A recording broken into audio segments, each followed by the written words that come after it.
Shalom, Alaikum Beshem Yosua Hamasya. Marah ya Koti, kembali ya kita jumpa. Sesuai janji saya, kita akan mau bahas lagi nih akhir zaman. Yuk buka sama-sama saya di kitab Kason atau Wahyu pasal yang ketiga, ayat yang 14 hingga ke 21. Wahyu pasal yang ketiga, ayat 14 hingga 22 ya. Saya akan bacakan bagi Marahi Yakoti sekalian. Ini Elai nulisnya kepada jemaat di Laodikia. Dan tuliskanlah kepada malak daripada Kehilat ya, atau jemaat di Laodikia. Ini kabar dari Amin.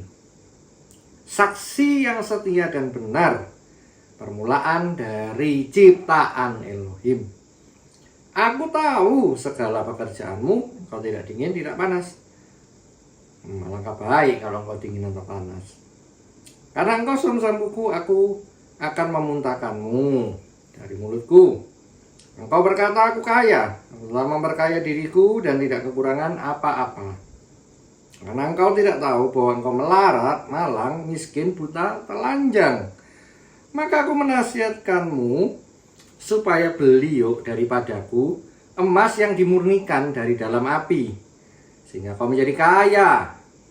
Juga beli pakaian putih supaya dipakai, supaya jangan kelihatan kalau engkau itu telanjang. Minyak untuk melumas matamu supaya engkau dapat melihat. Sebab barang siapa kukasihi, ia kutegur dan kuajar. Relakan hatimu dan bertesubalah. Lihat, aku berdiri di muka pintu dan mengetok. Jika ada orang yang mendengar suaraku dan membukakan pintu, aku akan masuk mendapatkan makan bersama-sama dengan dia, dan dia bersama-sama dengan aku.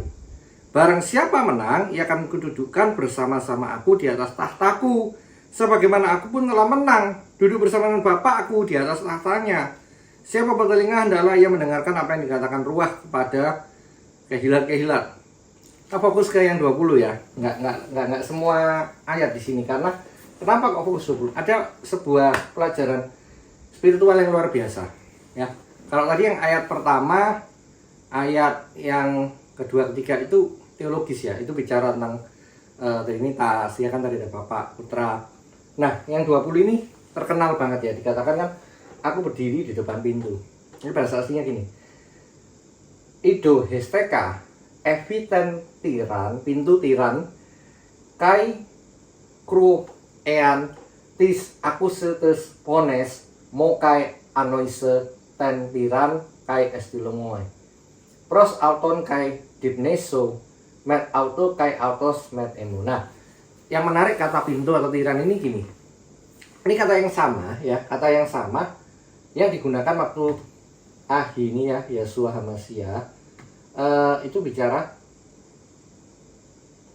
di Matiyahu yang pasal 6, tutuplah pintu dan berapodalah atau berdoalah. Loh kok gitu? Artinya apa? Ini gini loh, kenapa kok aku berdiri depan pintu mengetok, kalau engkau membukakan aku masuk? Maksudnya gini, ruang hatimu dan hatiku, tempat paling personal, paling private. Orang pasti kena lupa kan, ini kalau bicara ke Kehilat, berarti kan ini orang-orang udah percaya semua. Ya minimal orang Kristen atau Yidis, iya kan, Mesianik apa. Kok lucu tapi kok Yosua masih di luar. Ya ini aku bicara gini. Loh, dia bisa loh kita masukkan dalam hidup kita. Punya kita KTP Kristen ya atau Katolik. Kita rajin ke gereja, kita pelayanan. Baik, baik, bayar perpuluhan, apa lain sebagainya. Mengikuti Torah, ya kan, merayakan Sabat. Anda nggak punya hubungan personal. Anda dan saya mungkin tahu dia cuma kata rabimu, kata pastormu, pendetamu, romomu, penatomo, apapun, saksian orang. Kau dan aku nggak kenal dia personal. Dia di luar. Keintiman itu nggak ada. Dulu ada beberapa netizen yang bertanya pada saya, gimana cara mendengar suara Tuhan? Saya udah pernah bikin podcastnya, nanti ada linknya di bawah. Tapi yang unik itu gini, yang mau ayo kita sama-sama refleksikan. Buat apa ya kita ini punya gereja yang gede, sound systemnya oke banget, bahkan tatanan daripada interiornya itu sudah kelas mungkin konser. Kita punya tim praise worship yang luar biasa, skillful, takut akan Elohim, humble mungkin. Tapi kalau Kehilat atau Talmidim murid-muridnya ini tidak punya pengenalan personal, imannya cuma gandol sama pemimpinnya, wah ini bahaya ini. Bahaya. Karena histori sudah membuktikan, sejarah sudah membuktikan ketika hamba-hambanya ini berpulang, katakan aja Pastor TB Joshua ya, yang spektakuler dulu, Kak Yer ya, Yeremia Rim, kemudian juga tokoh-tokoh luar biasa, mungkin Om Yakub Nahue dan lain sebagainya. Ya, tapi bukan nggak masih ada gitu, pelayanannya masih ada, tapi maksudnya mungkin ya biasa-biasa aja gitu ya, sekedar ikut ke gereja, apa tidak sespektakuler pemimpin, pendiri atau bapak rohaninya ini. Anda mungkin belum naik, kenapa? Bahkan mungkin beberapa yang masih keluarga dekatnya, yang masih istrinya, anaknya atau cucunya, kok nggak sehebat itu ya pengurapannya, tanda dan mujizatnya. Karena balik lagi, Yeshua HaMashiach yang beliau kenal dengan yang engkau dan aku kenal beda. Keintimannya nggak sedalam beliaunya itu. Yeshuanya masih di luar, makanya dia ngetok pintu, belum dibukakan masuk, belum jadi senternya. Ini dalam loh, saya ulang ya. Anda dan saya mungkin pernah dengar, loh Paulus aku kenal, Yeshua HaMashiach aku ini, kau siapa? Demit yang ngomong waktu anak Skewa mau melakukan pelayanan eksorsis. Bukan nama Yeshua HaMashiachnya, Syam Kadusnya yang salah. Kok ada pelepasan nggak lepas? Kok ada in Jesus name sembuh? Misalnya juga dikatakan yang sakit sembuh, yang berbeban berat dipulihkan, yang ini. Tapi realitanya beda dengan teorinya. Pulang ya tetap sakit, nggak sembuh. KKR yang disaksiin yang sembuh paling 1-2. Mungkin 1000 yang datang ya berapa persen ini. Tapi itu kayak dijadikan biasa. Karena apa? Ketutup dengan entertainment, musik yang bagus, kesaksian mungkin dari artis, ya, pengajaran teologi yang udah kayak kelas kuliah. Ayolah, maksud gini loh, agama tuh banyak, dan semua agama mengajarkan kebaikan, termasuk agama Kristen. Tapi kalau kita poin asli dari ajaran Yeshua HaMashiach, Kristen ini bicara tentang hubungan personal, relationship, real relationship yang mengalami realitasnya itu di 1 Yohanes. Nah, sayangnya banyak orang kan enggak, ya sekedar melayani, sekedar nurut sama pemimpinnya, sekedar gemar dalam kegiatan-kegiatan rohani, tapi pengalaman personal enggak. Makanya enggak heran kalau Anda lihat, oh si A jadi mualaf apa, atau ini meninggalkan jadi ateis nih. Ya karena enggak ketemu personal. Mesti kita jadikan refleksi lagi. Punya karunia bukan jaminan orang tuh punya hubungan personal. Saya ulangi, punya karunia tajam, bisa komunikasi dengan Bapak Surgawi, enggak jaminan hubungan personalnya bagus. Contoh, Simpson diurapi boy. Coba Anda lihat, di mana sekarang punya pengurapan ruah gebura, bisa jebol itu punya benteng. Udah deh, nggak usah benteng, pagar aluminium apa yang coba yuk angkat. Belum tentu atlet MMA aja bisa. Atau itu deh, apa, kita bicara Nabi Yona ya, atau Yunus ya kalau di LAI, didengar loh, jelas audible. You kan ini weh masuk broadcast. Paham nggak sih?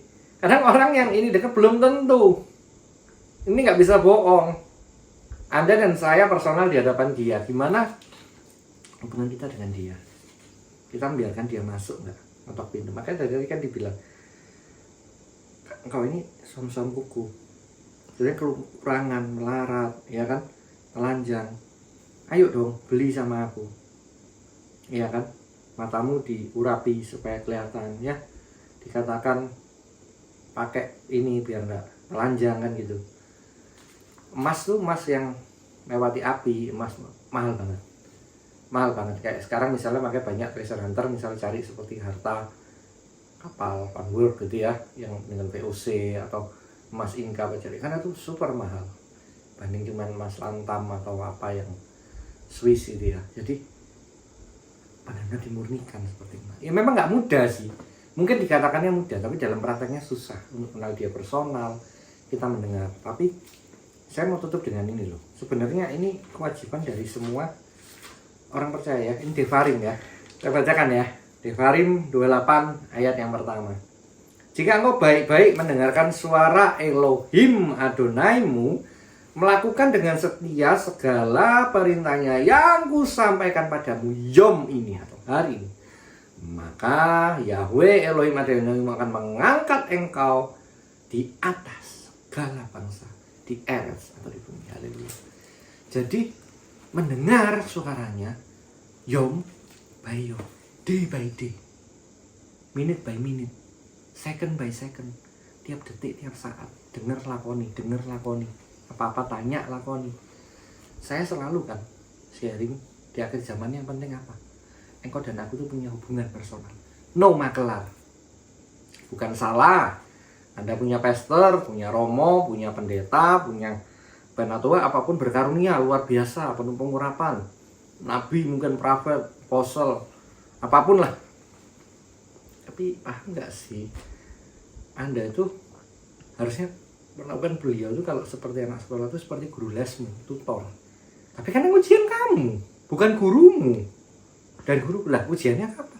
Ya saat kita check out, saat nafas ini, saat dikatakan nefes. Makanya kan saya pernah sharing di ini ya, Beresit 6 itu ya, dikatakan apa?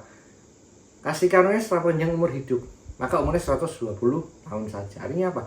Saat engkau dan aku ini nefes ini ya, silver lining ini, ruah itu diambil kembali, udah selesai. Nah, game over. Nah, itu di situ ujiannya. Tapi orang kan tidak pernah mikir ke sana. Orang mikir, saya kan udah Kristen, saya kan udah Yiddish, saya udah ngikutin Torah sudah ini, tapi Anda belum kenal personal. Terbukti bingung kok. Oh, kerja apa ya? Usaha gimana ya? Kok doa aku belum dijawab ya? Kok sakitku belum sembuh ya? Kok pergumulanku gini ya? Kenapa kok begitu? Ya gampang. Hubunganmu dengan dia itu ada jarak. Kalau Anda punya personal, beda Pak. Ya, semua orang Indonesia kenal Presiden Jokowi, ini ilustrasi ya. Tapi kan beda kenalnya kita rakyat dengan kenalnya Mas Gibran atau Mas Kaisang. Anak beda. Dari kecil tahu siapa. Oh iya, sekarang anaknya jadi wapres, tapi kan tahu siapa dulunya. Nah itu loh, kenal personal hubungan orang tua anak ini loh. Makanya kan Dewi menggambarkan di Tehillim ya, Mizmur 3 mengatakan seperti bapak yang mengasihi anaknya. Ya, digambarkan bahkan Yesus masih kan ngajar. Abinyu seba samayu, bapak kami yang disamain yang di surga. Bapak. Gara-gara ini loh beliau disalib. Itu tadi bahasannya nanti. Tapi masih gini loh. Engkau dan aku tuh kenal personal, bapak dan anak. Jangan cuman Bapak kami di dalam, cuman lambe, cuman apa ya, lip service. Tapi ketika hadapi masalah kehidupan, mungkin ada yang larinya ke capcisio, ada yang tarot, ada yang ke ya nggak tahu lah, apapun, cari nubuat apa. Gini loh, please, kalau kita terus ngandalin makelar, kita nggak pernah punya hubungan personal dengan dia. Nggak, istilahnya face to face, panim, nekat panim, cari, ada itu di podcast saya. Susah. Apa yang mau kita lakukan day by day? PR kita apa yang mau dikerjakan? Perintahnya aja nggak. Loh, tapi kan ada Bible Pak. Wahayunya pindah. Loh, yo sama aja gini loh.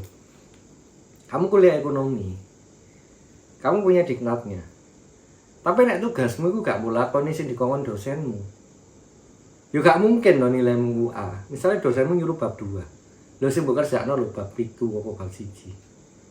Jadi paham ya maksudnya. Jadi bukan masalah bukunya salah, manual bukunya enggak sama, buku kuliah diktatnya. Tapi masalah PR yang mana, subbab yang mana, bagian yang mana yang harus dikerjakan. Ini loh orang banyak nggak punya. Maka dikatakan Yesua Masiahnya di luar dan mengetok. Ya tadi ini si tiran ini tadi. Kenapa? Ini mati nggak ada. Makanya dikatakan Tevila, Agoda, bahasa Yunani proskuneo, Yada, itu seperti mencium, intimacy. Karena personal banget, harus orang per orangan. Makanya dia ngajarkan engkau di dalamku, aku di dalammu, ya kan? Bapak di dalamku. Itu lagi ngomong, kalau kita pakai terminologi Jawa, manunggaling kawula Gusti. Kita dengan Tuhan itu lebih dekat dari nafas, dari pakaian yang kita pakai, ya lebih dekat dari semuanya. Kenapa kok begitu? Ya gampang, karena hatanim jadi satu, personal. Ini yang ayo refleksi kita bersama. Jangan sampai pelayanan kita spektakuler, pengikut kita ratusan ribu, bahkan mungkin jutaan, gereja kita gede, pelayanan ini sosial bagus, di masyarakat bagus, tapi kita nol di hadapan dia. Dianggap kita suam-suamku, nggak dingin, nggak panas, karena nggak ada personal loh. Dianya di luar, bukan dianya di dalam. Makanya kan tadi dikatakan, Paulus aku kenal, Yesus masih ini, lalu siapa? Mampus lalu. Sama aja kayak kita pakai-pakai, saya kenal loh Pak Jokowi. Paham nggak sih maksud saya? Dengan orang nggak usah ngomong, oh udah tahu, kayak misalnya Pak Luhut Panjaitan, siapa? Wah, karena tahu kan? Atau Mas Gibran, Mas Kaisang. Nah, jadi personal yang kayak gitu loh. Ayo, saya encourage Anda dan saya, ayo kita sama-sama keintiman ini, pirang di balik pintu, behind the door, the closed door, apa? Personal. Kita kenal dia, kita dengar dia hari demi hari. Kenapa saya nggak ngajarkan metode dan cara? Temukan metode dan caramu personal. Nggak bisa dirumuskan. Oh pasar Rasul jam. Enggak yang bilang diam, meditasikan firman, renungkan. Yo nggak apa-apa. Tapi ya sih nggak ketemu. Ada yang mungkin dengan menari, dengan doa keliling, mutari kota gitu ya. Wami ora pa, nopo labu hidra, mungkin apa. Apapun, saya nggak tahu. Tapi temukan momen ketika Anda bisa saat ini di sini. Anda connect dengan penciptamu. Anda bisa dapat jelas petunjuknya dan itu lakukan. Dan itu harus tiap hari.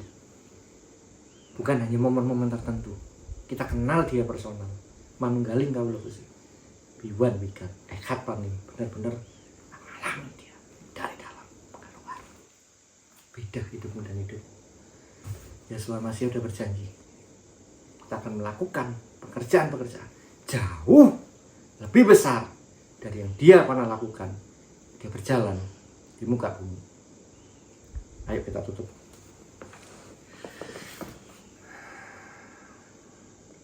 Abinyu ya Yahweh Elohim Seba Samayim. Abinyu ya Yahweh Elohim Seba Samayim. Yikada Sameka Haleluya. Yikada Sameka Haleluya. Abu Malkuteka ya Seresoneka Gambares. Erlekem hukenu tenlanu hayom. Erlekem hukenu tenlanu hayom. Mekalanu kebukenu ide minsiming menhara. Darapa apa binyu seba samayam. Darapa imarorus. Darapa Yasua masya neman. Haleluya. Bapa kami yang bertata dalam kerajaan surga, datanglah kerajaanmu, jadilah kehendakmu di bumi di surga. Berilah kami pada hari ini makanan kami secukupnya. Jauhkan kami dari pencobaan. Sebab Engkau yang punya kuasa, kemuliaan sekarang sepanjang segala abad. Dalam nama Bapa, Putra, Roh Kudus. Amin.